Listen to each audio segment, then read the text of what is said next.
नमो नमः। आप सभी का हमारे YouTube चैनल में स्वागत है। आज की हमारी यह क्लास ज्योतिष शास्त्र के प्रमुख स्कंध जो 3 स्कंध हैं उस पर चर्चा होगी। यदि आपको हमारी वीडियो अच्छी लगे तो वीडियो को लाइक शेयर अवश्य करें और जिनको नहीं पता है उनको भी अवश्य पता होना चाहिए। और वीडियो को अंत तक अवश्य देखें, बने रहिएगा। हम शुरू करते हैं। ज्योतिष शास्त्र के प्रमुख स्कंध। यद्यपि विषय दृष्टानुशीलन के आधार पर ज्योतिष शास्त्र के अनेक भेद हो सकते हैं, परंतु मुख्य रूप से इसके 3 स्कंध प्रतिपादित हैं: सिद्धांत, संहिता एवं होरा।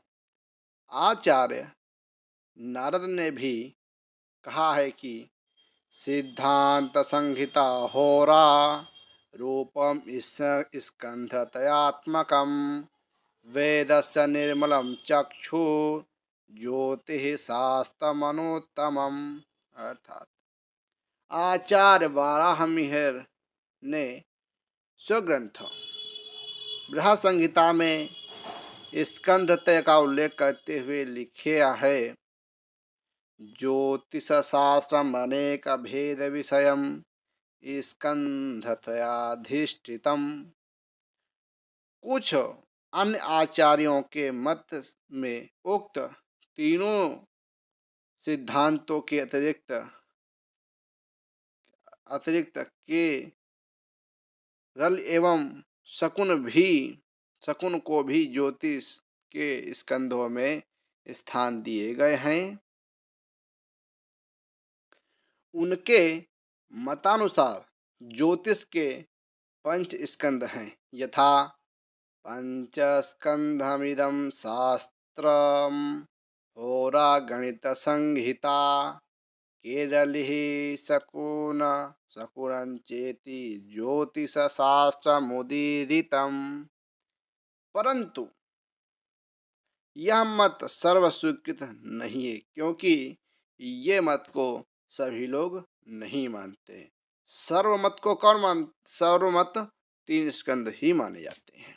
वस्तुतः शकुन, केरलीय, प्रश्न, मुहूर्त, अंग विद्या, स्वर, वास्तु, ताजिक, रमल इत्यादि विषय संहिता स्कंद के अंतर्गत ही आते हैं।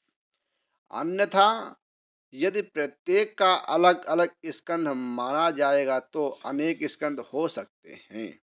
अतः ज्योतिष शास्त्र के मुख्यतः 3 ही स्कंध होते हैं: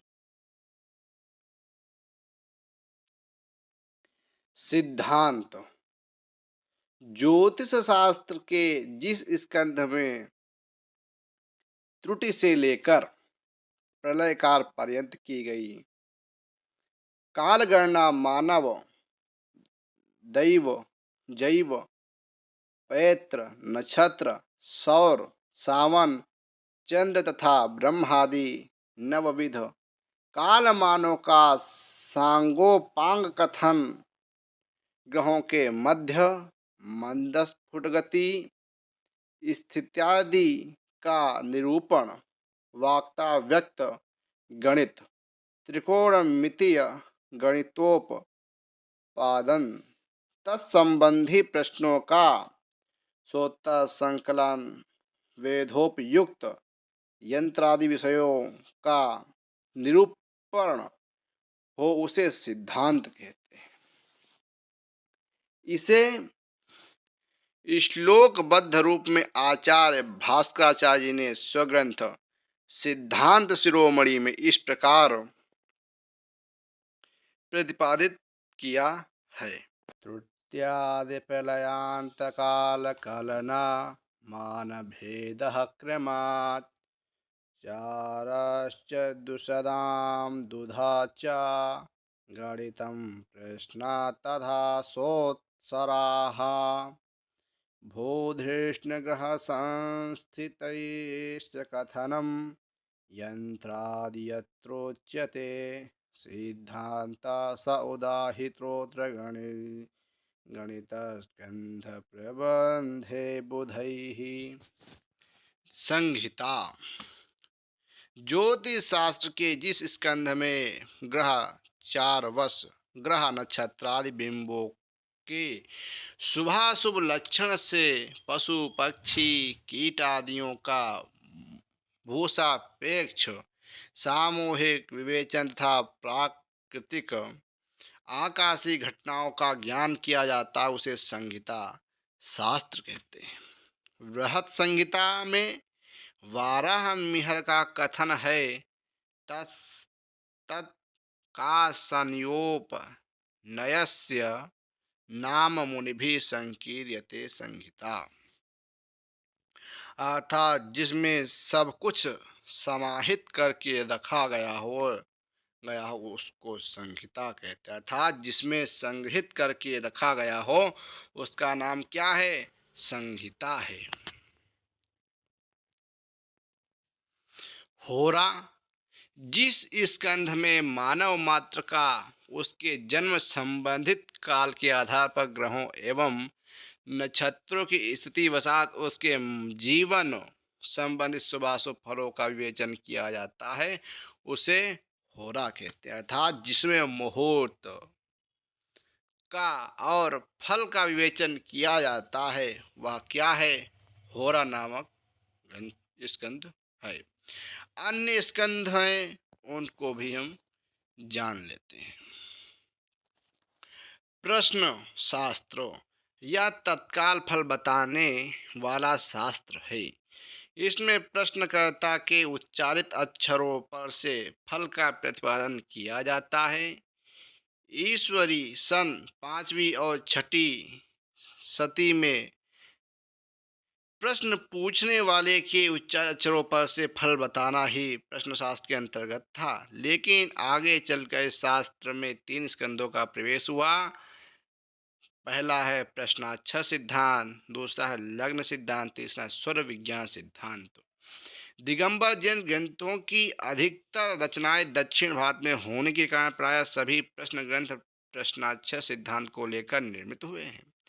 अन्वेषण करने पर स्पष्ट मालूम होता कि केवल ज्ञान प्रश्न चूड़ामणि, चंदोन्मीलन प्रश्न, आयज्ञान तिलक, आहार चूड़ामणि आदि ग्रंथों के आधार पर ही आधुनिक काल में केरल प्रश्नशास्त्र की रचना हुई है। वारामिहिर के पुत्र पृथ्वीयसा के समय से प्रश्न लगन वाले सिद्धांत का प्रचार भारत में तीव्र गति से हुआ है। 9वीं, 10वीं और 11वीं सदी में इस सिद्धांत को विकसित होने के लिए पूर्ण अवसर मिला है, जिससे अनेक स्वतंत्र रचनाएं भी इस विषय पर लिखी गई हैं। इस शास्त्र की परिभाषा में उत्तर मध्यकाल तक अनेक संशोधन और परिवर्धन होते रहे हैं। चर्या, चेष्टा, हाव भाव आदि के द्वारा मनोगत भाव का वैज्ञानिक दृष्टि से विश्लेषण करना भी इस शास्त्र के अंतर्गत आ गया है।